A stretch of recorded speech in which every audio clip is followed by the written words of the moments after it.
So the basic format for today, I'm going to be talking about everything that happened basically behind the scenes at the East-West Shrine game and the Senior Bowl.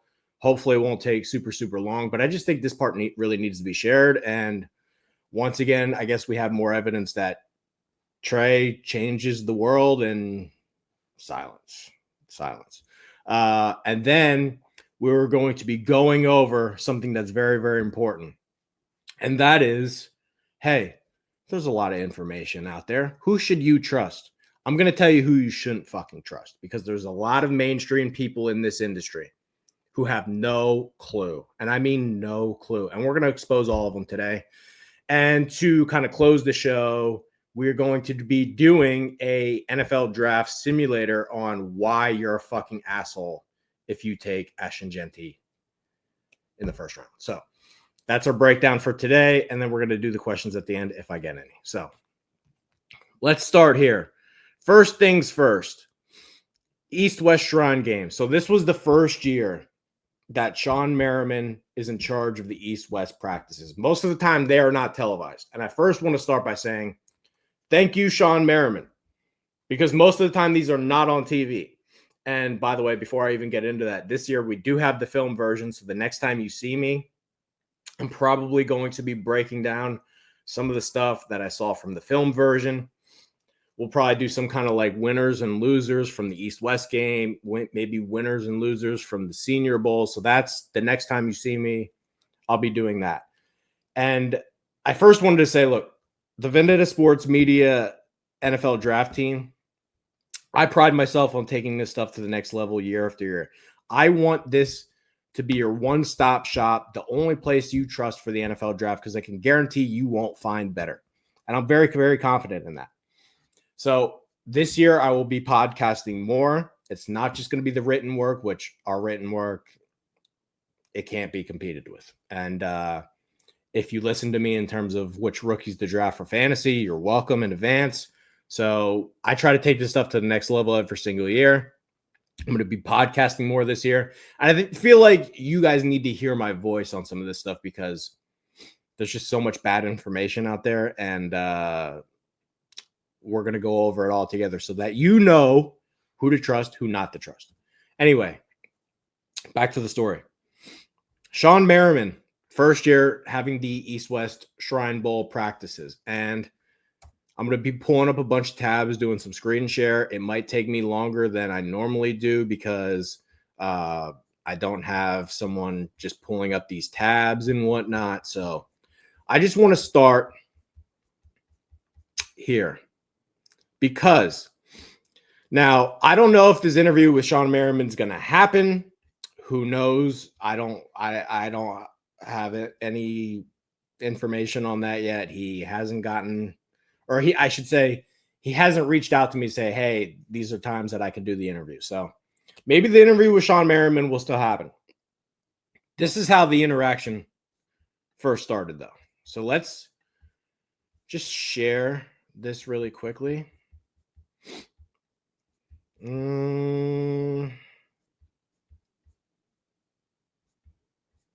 Okay. I found it. All right. So when I found out that Shawne Merriman was going to get the TV rights, I basically just tagged him and said, hey, man, you know, I can do write-ups for these games. I can do write-ups for these practices. Our written work has gotten a ton of traction in the past. People read my stuff for the draft. I can bring eyeballs to your event. And he gets back to me and says, hey, shoot me a DM. I'll get you over to the right people. Awesome. Minus the fact that I couldn't DM him. Here it is. I physically could not DM him. No response, which is fine. I'm not taking that personally. I'm not taking that part personally. Like, if he don't want to respond to me, that's fine. Anywho, I just make another quick video after the first day of practice. And I basically go over, hey, man, like, the broadcast is fucking terrible, which I'm going to hit the pause button right there. And then we'll get back to the screen share in a bit.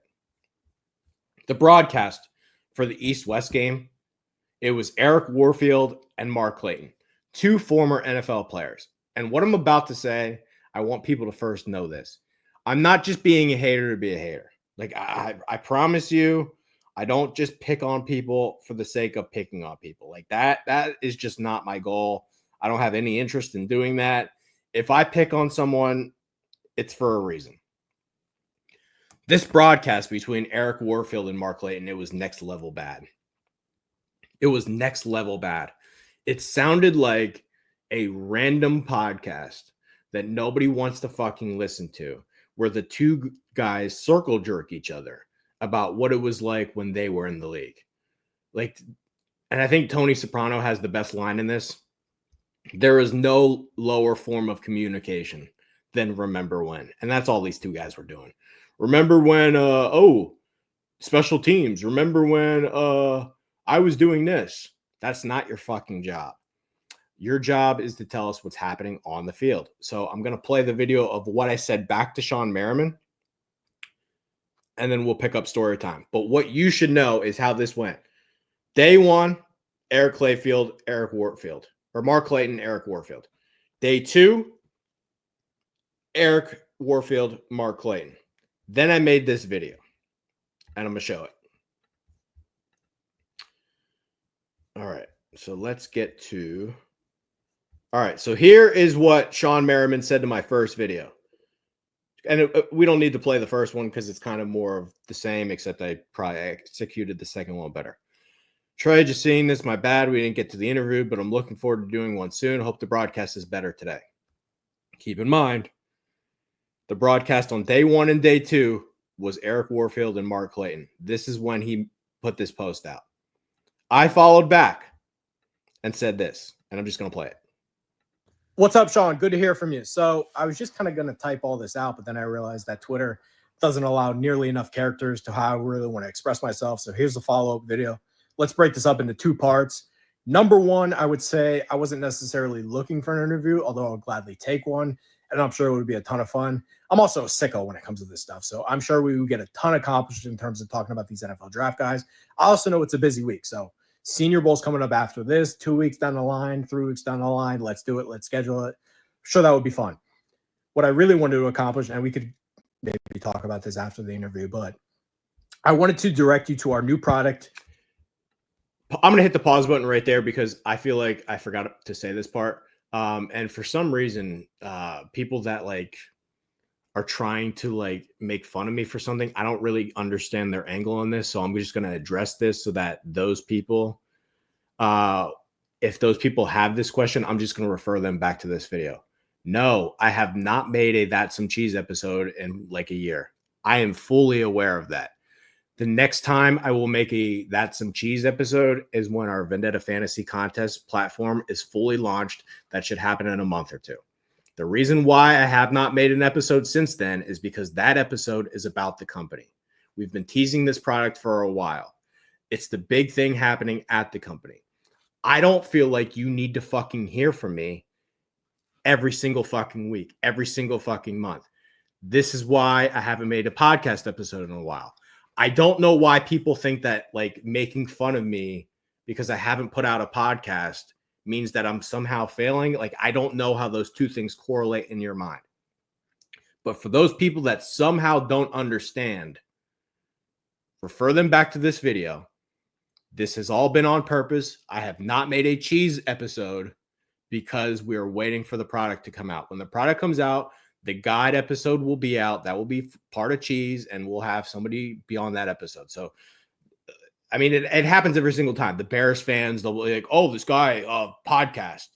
If you think podcast is my number one job, you just, whatever. Anyway, just wanted to say that.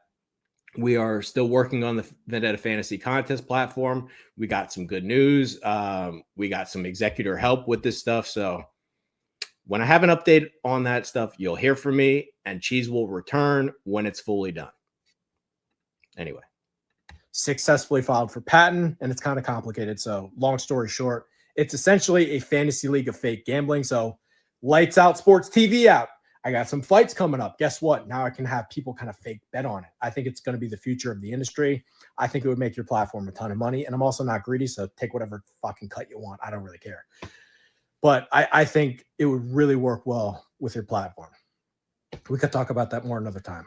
Number 2, one of my favorite TV shows is Ted Lasso, and I just think it perfectly describes the broad. I'm going to hit the pause button here one more time because I was trying to make this video as short as I possibly could. There's a scene, I think it's season number 1 or season number 2. Nate is still kind of like starting out his assistant coach role on Ted Lasso. They're about to go to this event. It's like a charity event. And Nate shows up in a suit that's way too fucking big and it doesn't fit at all. And Ted Lasso basically comes up to him and says, hey, man, are you the kind of person that, like, if you have food stuck in your teeth, you want someone to tell you? And Nate's like, oh, yeah, sure. And Ted basically goes to him, that suit doesn't fit at all. We're going to have to make a pit stop. He gets him a new suit. He shows up to the event and looks great. Podcast. And I'm sure other people feel this way. There's 2 types of people. If I have food stuck in my teeth, person number 1 will tell me. Person number 2 won't say anything because they just don't want the confrontation. I think the world operates in a much better way with person number 1. This broadcast is bad. Like, it's really, really bad. It's a Mark Clayton and Eric Warfield problem, not the camera guy stinks or anything like that. They're just clearly not prepared. I mean, yesterday they're like, I actually think there's 2 Colorado receivers here. Like, they're not prepared at all. They have no clue about any of these guys. There's not, like, go watch it back. There's never one time where they're like, here's Kyle McCord, and he used to go to Ohio State, and now he was at Syracuse, and he ended the season strong at Miami, and here's what I'm seeing during the drills. Never once that. And I'm not saying I should even be the one that does this because I'm not here to pass out cupcakes. If somebody sucks, I'm going to say it. Historically, when you look at this event, 7 to 12 guys matter. And guys like you didn't get invited to this event. You were too good. Your job is to hype up all these guys. So I get it. That's not the problem. They're just clearly not educated. The whole time it's when I was in the league, nobody fucking cares. Your job as part of the broadcast team is to tell us what you're seeing on the field. It's never that. And they're so boring. They're so monotone. It's like they're seriously the worst broadcast team I've ever listened to in any sport. Like, I'm talking hockey, basketball. I watch everything. I watched X Games the other night. They're really bad, like really, really bad. There's never a time where they're like, here's Jackson Woodard, and he was actually a walk-on at Arkansas.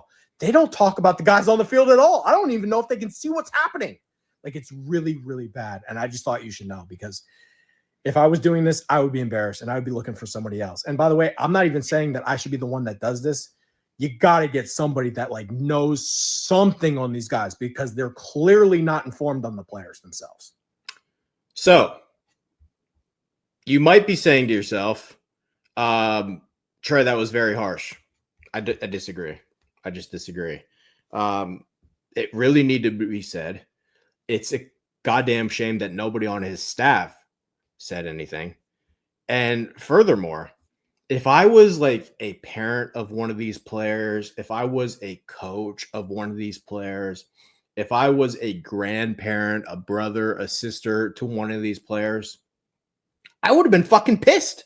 These 2 jerk-offs are fucking fingering each other in the ass while nobody gets to talk about who's actually on the field doing shit. Like that Eric Warfield and Mark Clayton duo, they were so bad.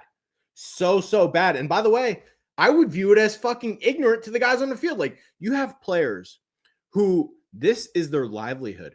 If they perform well at these events, it's life-changing in terms of making them money at the NFL draft. And they don't give a fuck. They would rather talk about themselves. I view them as the bad guys. If I was a coach, a parent, a sister, a grandparent, an uncle to any of the players when this happened, I would be furious. Your job is to hype up all these guys to make them money. And you turn around and you finger each other up the ass because you want to talk about the good old days when you guys were in the fucking league. Can't happen. Sorry, can't happen. So let me get back to the screen share, because I think this part is very, very important. And then once again, Trey changed the world and nobody wants to say anything. So this was me responding to Shawne Merriman. Peep the date on this, by the way. He said this January 26th at around noon Eastern time. And guess what happened the very next day? Guess what happened? the very next day. Zach Wolchuk and Voch Lombardi are now on the broadcast magically. Weird how that fucking worked. Isn't that strange how that worked? That after the video of me telling Shawne Merriman exactly what was wrong with the broadcast, he found 2 new people to do it. And by the way, those 2 did a fantastic job. I reached out to Voch Lombardi for an interview because, look, I got him an extra paycheck. I don't know what they paid him to do this event, but he doesn't have this job without me. So I just thought it was only right for him to maybe do an interview with me. We didn't even necessarily have to talk about the fact that I got him this job, even though I wasn't the one that necessarily hired him, but I set the wheels in motion for this to happen. I can't find Zach's email. So, and I also can't message him. So I tried to, I don't know how to get in contact with him. I'm going to assume, now maybe this is wrong, but I'm going to assume the only reason why this guy did not get back to me is for one reason and one reason only. It's right here. You see this right here? Douchebag works for, I wouldn't say he's necessarily a douchebag. Let me take that back. Douchebag Cowherd, he works for him, which is another story for another day. For those that don't know, Cowherd hired one of my interns away. Didn't even bother to contact me. I mean, no self-pride this fucking cow turd has. So I wasn't necessarily surprised that Lombardi didn't get back to me. But I will say this. Like, if the roles were reversed, I would say, wow, this dude like really spoke up and got me this opportunity. And I don't know how many people he possibly networked down there, but I would just want to say thank you to that person. And I just feel like that would be the right thing to do. Anyway, let's get back to the screen share. I don't have much more on this. Just want to tell the story. But yeah, the very next day, here it is, right here it is. January 26th, Shawne Merriman, Trey. And then, yeah, the next day, new broadcast team. But by the way, they did a fantastic job. Regardless of if he interviewed with me or not, I would love to talk to this Zach guy because he did a fantastic job. But yeah, I just think it would be the right thing for them to do. But whatever. Yeah, so I don't know if this interview with Shawne Merriman will still happen. We'll see. All I know is every organization needs a truth teller in it. That's why all the people that we hire here at Vendetta, I want them to tell me what I need to hear, not what I want to hear. And all of the people that are, you know, the opposite, we've found a way to get rid of. So I just think every building needs a truth teller. And I'm happy that I could help Shawne Merriman out. I think the more disturbing part is his staff. Like, did he really need me to tell him that the fucking first broadcast team was awful? I guess so. And then, we already know what happened. He probably showed that video to some of the people on his staff. And then the same people that told him they weren't a problem, they said, you know what? I can't even hide this anymore. We have to make a change. So, anywho, I'll let you know if that Shawne Merriman interview happens. It should just be pointed out that I changed the broadcast, and it'll be another thing that Trey doesn't get credit for. So